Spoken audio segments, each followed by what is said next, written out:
সবাইকে আমন্ত্রণ বুলে স্পোর্টস 24 এ আপনাদের সাথে আছি আমি শাফাত মিদুল। শিরোনাম শুনছিলেন, এবার বিস্তারিত। ভিগো ওয়্যারগার্ড প্রয়োজন মতো বাঁকানো যায়, অধিক চাপেও ভাঙে না। ভিগো। মোস্তাফিজের আইপিএল খেলা নিয়ে মিশ্র প্রতিক্রিয়া বোর্ড পরিচালকের। জালাল ইউনুসের সুরে কথা বলেননি খালেদ মাহমুদ। আইপিএল থেকে শেখার সুযোগ দেখছেন সাবেক অধিনায়ক। জিম্বাবুয়ে সিরিজে থাকলেও প্রথম 2 ম্যাচ বিশ্রামে থাকতে পারেন বাংলাদেশ পেসার। মুস্তাফিজকে আইপিএলে খেলে এখন শেখার কিছু নাই। মুস্তাফিজের লার্নিং প্রসেস ওভার, বরঞ্চ মুস্তাফিজের থেকে শিখতে পারে ওইখানে আইপিএল অনেক প্লেয়াররা। এতে বাংলাদেশের কোনো বেনিফিট হবে না। চেন্নাইয়ের পরে যত ম্যাচ খেলবে আমার মনে হয় যে সে পার্সোনালি অনেক বেনিফিট হবে, তার সাথে সাথে বাংলাদেশের অনেক বেনিফিট হবে। মুস্তাফিজের আইপিএল খেলা নিয়ে বোর্ড পরিচালকদের মধ্যে মতের পার্থক্য। কেউ বলছেন অভিজ্ঞতার জন্য খেলা উচিত ভারতের ফ্র্যাঞ্চাইজি টুর্নামেন্ট, আবার কারো মতে নতুন করে শেখার কিছু নেই।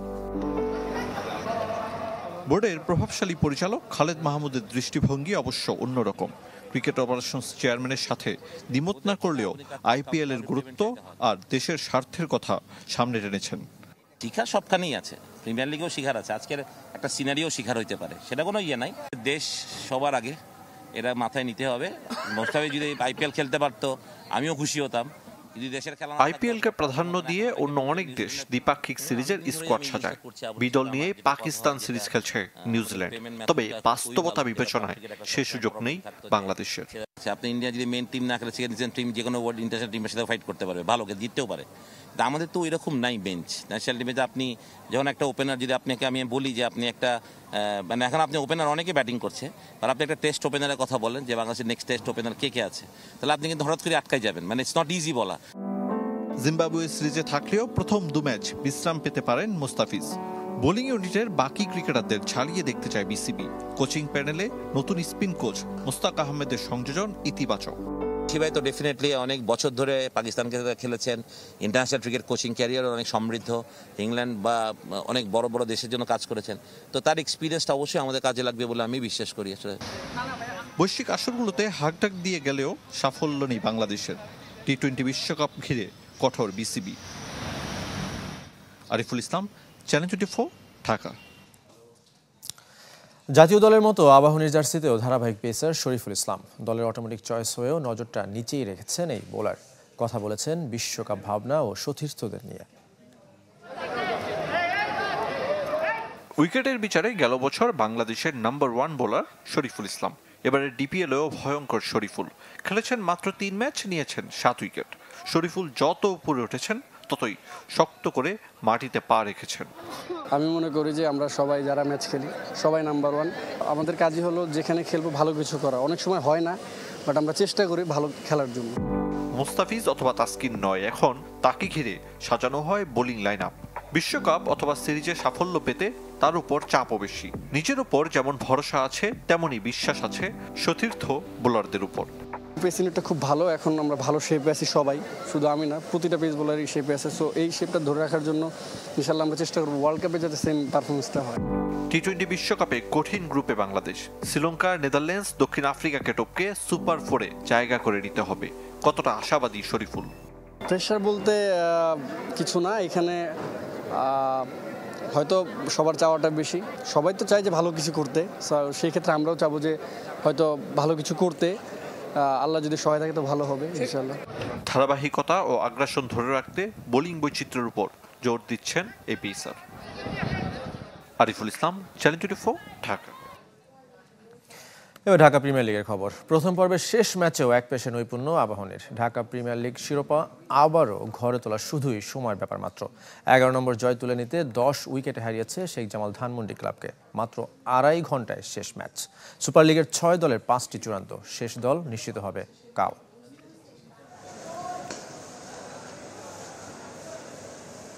একটা সময় ছিল মোহামেডান মানেই নান্নু, বুলবুল, আবাহনীর সাথে জড়িয়ে লিপু, আকরামদের নাম। সেই ঐতিহ্য এখন অতীত দেশের সব খেলাতেই। কিন্তু এবারের প্রিমিয়ার লিগে আবাহনীর দুর্দণ্ড প্রতাপ আর দুরন্ত নৈপুণ্যের মূলে সেই টিম বন্ডিং। গত বছর ধরে মোসাদ্দেক, আফিফরা আকাশী নীল জার্সিটাকে নিজের করে নিয়েছেন। অনেক বছর ধরে আবাহনী আমরা সহজে টিম চেঞ্জ করি না, মানে সবাইকে একসাথে রাখতে চেষ্টা করি। রাকিবুল, তানভীর, সবাই মানে তো এইভাবে বলতে গেলে আমাদের সাকসেসের একটাই কারণ আমার টিম বন্ডিংসটা খুব ভালো। আমরা মাঠের ভিতরে যত টাকা এফোর্ট দিই, মাঠের বাইরেও ছেলেদের মধ্যে রিলেশনটা খুব ভালো থাকে, আমাদের ড্রেসিং রুম অ্যাটমসফিয়ারটা খুব চমৎকার থাকে, ট্রেনিং সেশনগুলো ভালো থাকে, তারা এনজয় করে। আমি কোনো সময় এখন আর আমার মানে যেমন গত বছর পর্যন্ত আমি অনেক বেশি প্রেশার ক্রিয়েট করতাম, এখন আমি করি না, আমি নিজের প্রেশার নিই না, কারণ আমি জানি যে এই টিমে আসলে বলার কিছু নেই, ওরা নিজেরাই জানে ওদের কাজটা কী।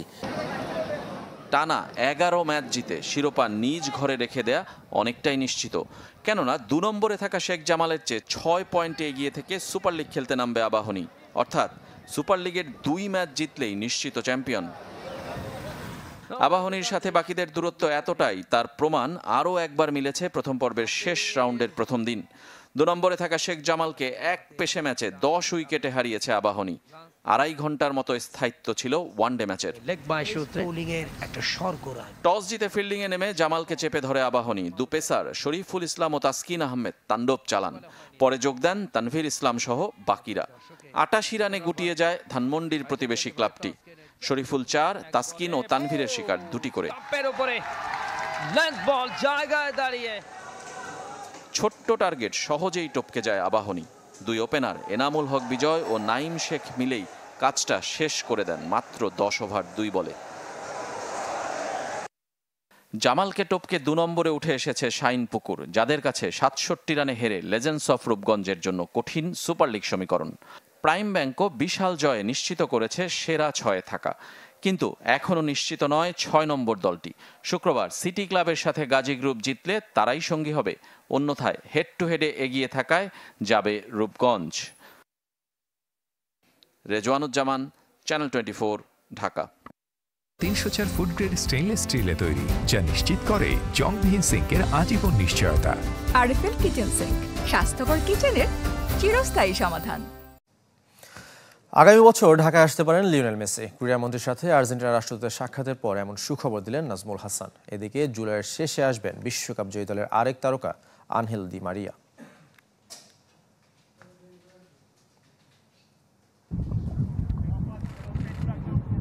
বিশ্বকাপ জয়ের পর থেকেই গুঞ্জন বাংলাদেশে আসছে মেসি সহ পুরো আর্জেন্টিনা দল। এবার সেই আলোচনাকে আরেক ধাপে এগিয়ে নিলেন ক্রীড়ামন্ত্রী নাজমুল হাসান।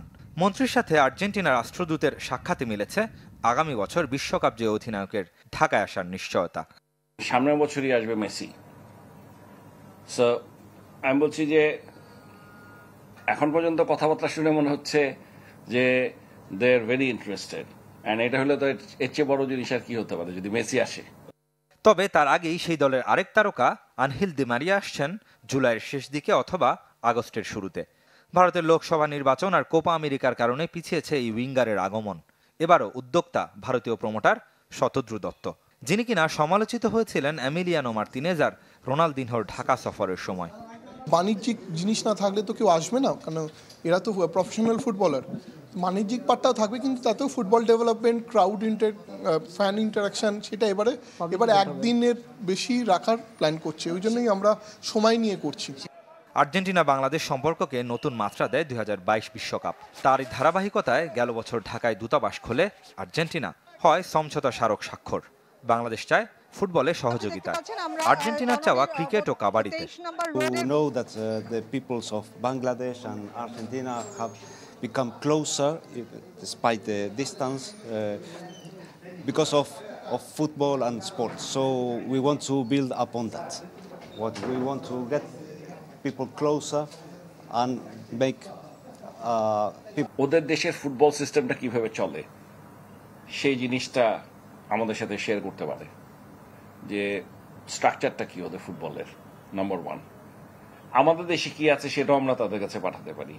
এটা দেখার পরে তারা আমাদেরকে সাজেশন দিতে পারে যে আমরা কিভাবে ইমপ্রুভমেন্ট করা সম্ভব। 2 মহাদেশের 2 দেশের ক্রীড়া কূটনীতি শেষ পর্যন্ত কতটা সফল হবে, উত্তর সময়ের হাতে। রেদওয়ান শুয়েব, চ্যানেল 24, ঢাকা। কুলে স্পোর্টস 24 নিচের বিরতি, আমাদের সঙ্গেই থাকবেন। দেখছেন কুলে স্পোর্টস 24, সঙ্গে আছি শাফায়েত মিদুল। এবার হকির খবর। প্রিমিয়ার লিগে আবারও জটিলতা। অধিনায়ক রাসেল মাহমুদ জিমি নিষেধাজ্ঞা প্রত্যাহার না হলে আবাহনীর বিপক্ষে কাল শিরোপা নির্ধারণের শেষ ম্যাচ না খেলার হুমকি দিয়েছে শীর্ষ দল মোহামেডান। হকি, প্রিমিয়ার লিগ আর জটিলতা এক সুতে গাঁথা। লিগ শুরু নিয়ে যেমন অনিশ্চয়তা ছিল, তেমনি শেষ হওয়া নিয়েও অনিশ্চিত শুক্রবারের আবাহনী মোহামেডান শিরোপা নির্ধারণী ম্যাচ। শেষ ম্যাচের আগের দিন হঠাৎ সংবাদ সম্মেলন ডেকে না খেলার হুমকি দিয়েছে সাদা-কালো শিবির। তাদের অভিযোগ, বাইলজ না মেনে নিষিদ্ধ করা হয়েছে অধিনায়ক রাসেল মাহমুদ জিমিকে। বাইলজ যেখানে লেখা আছে যে একটা খেলোয়াড় যদি লিগে 3টা হলুদ কার্ড পায় তাহলে সে তার পরবর্তী ম্যাচে সে খেলতে পারবে না। তবে 2টা হলুদ কার্ড পাওয়ার পর সেই খেলোয়াড় সম্পর্কে তার ক্লাবকে একটা অফিসিয়ালি তারা ইনফর্ম করবে, কোশন করবে যে তোমার এই প্লেয়ারের 2টা হলুদ কার্ড হয়ে গেছে, সুতরাং তুমি take care of it. Federation কিন্তু আমাদের এইরকম কোনো চিঠি দেয় নাই। মেন্টালি ওটাই প্রিপারেশন ছিল যে কোনো উপায়ে শেষ মুহূর্তে হলে একটা কার্ড দিবে এবং এই কার্ডের ভিত্তিতে আর কি যাতে ফাইনাল ম্যাচ না খেলতে পারে। নিজেদের অবস্থান জানিয়ে এরই মধ্যে ফেডারেশনকে চিঠি দিয়েছে ক্লাব কর্তৃপক্ষ। প্রতিকার না পেলে প্রয়োজনে হকি থেকে নিজেদের গুটিয়ে নেওয়ারও হুমকি দিয়েছে মোহামেডান। যদি আমাদের ন্যায্য দাবি তারা না মানে, এমনকি আমরা আগামীকাল আমাদের যে খেলা আছে এই খেলার থেকে আমরা বিরত থাকতে বাধ্য হব। যদি নাই খেলি এই ফেডারেশনের আন্ডারে কোনো কার্যক্রমে অংশ নিব না, যে কোনো ধরনের। সব অভিযোগ অস্বীকার করেছে ফেডারেশন। সিদ্ধান্তে অনড় থাকার ঘোষণা সাধারণ সম্পাদকের। বাইলজের যে ধারাটি রয়েছে সে ধারা মোতাবেক 3 কার্ড প্রাপ্তির যে বিষয়টুকু রয়েছে সেইখানে হস্তক্ষেপ করার কারো পক্ষেই সম্ভব না। এই বিষয়ে কোনো সিদ্ধান্ত নেওয়ার আমার ফেডারেশনের পক্ষে কিছুই নেই। লিগ শিরোপার দৌড়ে অবশ্য এগিয়েই ছিল মোহামেডান। শুক্রবার আবাহনীকে হারালেই ফিরে পাবে শিরোপা, আর মোহামেডান হারলে সুযোগ থাকবে আবাহনী ও মেরিনার্সের। পুলিশকে হারালেই সমান হবে আবাহনী মেরিনার্সের পয়েন্ট। সেই খেলোয়াড় সম্পর্কে তার প্রতিবেশী ক্লাব মেরিনার্সের বিরুদ্ধে হামলা ও হুমকির সঙ্গে ফেডারেশন সাধারণ সম্পাদকের দিকে পক্ষপাতের অভিযোগ মোহামেডানের। জহের সাগর, চ্যানেল 24, ঢাকা। কুল বিএসপি স্পোর্টস অ্যাওয়ার্ডের বর্ষসেরা ক্রীড়াবিদের সংক্ষিপ্ত তালিকায় জায়গা করে নিয়েছেন ক্রিকেটার নাজমুল হোসেন শান্ত, ফুটবলার রাকিব হোসেন ও স্প্রিন্টার ইমরানুর রহমান। বৃহস্পতিবার অলিম্পিক অ্যাসোসিয়েশন অডিটোরিয়ামে 2023 সালের সেরা ক্রীড়াবিদদের তালিকা প্রকাশ করা হয়। 16 ক্যাটাগরিতে এবার পুরস্কার দেওয়া হবে, যা রোববার তুলে দেওয়া হবে বিজয়ীদের হাতে। ক্রীড়াবিদ ছাড়াও কোচ, সংগঠক, সংস্থা পাবে পুরস্কার। সংবাদ সম্মেলনে উপস্থিত ছিলেন স্কয়ার টয়লেটরিজ লিমিটেডের head of marketing doctor Jesmin Zaman. 1964 সালে চালু হওয়া পুরস্কারটির সাথে 2015 সাল থেকে সম্পৃক্ত কুল। বর্ষসেরা ক্রিকেটার নাজমুল হোসেন শান্ত ও ফারজানা হক পিঙ্কি, বর্ষসেরা ফুটবলার রাকিব হোসেন, উদীয়মান ক্রীড়াবিদ শেখর মোরসালিন, বর্ষসেরা athlete Imranur Rahman, boxer Selim Hossain, shooter Kamrun Nahar Koli, table tennis খেলোয়াড় রামহিম লিওন বম, বর্ষসেরা দল এশিয়া কাপ জয়ী অনূর্ধ্ব 19 ক্রিকেট দল, সক্রিয় সংস্থা প্রাথমিক শিক্ষা অধিদপ্তর। কোচ আলফাজ আহমেদ, বিশেষ সম্মাননা পাচ্ছেন মঞ্জুর হোসেন মালু। সংগঠকের পুরস্কার পাবেন কাবাডি ফেডারেশন সাধারণ সম্পাদক হাবিবুর রহমান। স্পোর্টস 24 আরও একটা বিরতি নিচ্ছি, ফিরছি একটু পর।